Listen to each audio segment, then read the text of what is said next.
দাঁড়াও, জানো না আজকে 15ই আগস্ট? তোমরা সবাই কি পতাকা নিয়ে আসছো? ম্যাম, এই নেন আমার পতাকা। ম্যামের জন্য আমি কই থেকে পতাকা আনবো? এক কাজ করি, ওই আঙ্কেলের কাছ থেকে একটা নিয়ে নেই। আঙ্কেল, আমাকে একটা পতাকা দেন না। না, দিব না আঙ্কেল, দিয়ে দেন না। না, এই নেন 5,000 টাকা, আর আমাকে একটা পতাকা দিয়ে দেন। 5,000 টাকা, খুব ভালোই হয়েছে, এই নাও। নেহা, তোমার পতাকা নিয়ে নাও, কারণ তুমি টাকা দিয়ে পতাকা কিনে আনছো। সম্মান করতে শিখো, যাও এখান থেকে।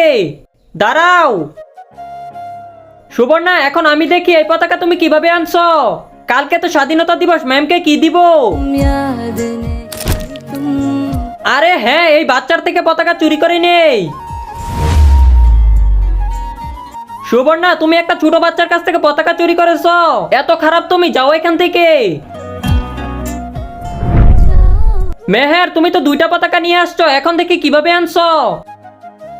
আরে আজকে তো স্বাধীনতা দিবস, কিন্তু আমার কাছে তো কোনো টাকাই নেই পতাকা কেনার মতো। এক কাজ করি, এই ফজির থেকে চুরি করে নেই। মেহের, তুমি তো অনেক খারাপ কাজ করেছো। এক আর্মির কাছ থেকে এটা চুরি করে এনেছো, যাও এখান থেকে, লজ্জা থাকা উচিত।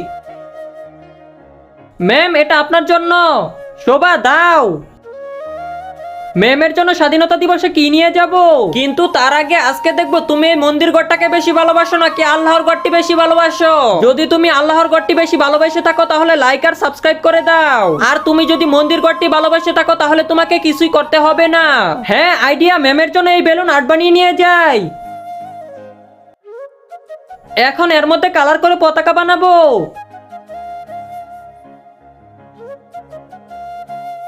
এই তো হয়ে গেছে। এখন নিয়ে গিয়ে ম্যামকে দেই। শোভা, তুমি তো অনেক পরিশ্রম করে এই পতাকা বানিয়েছো।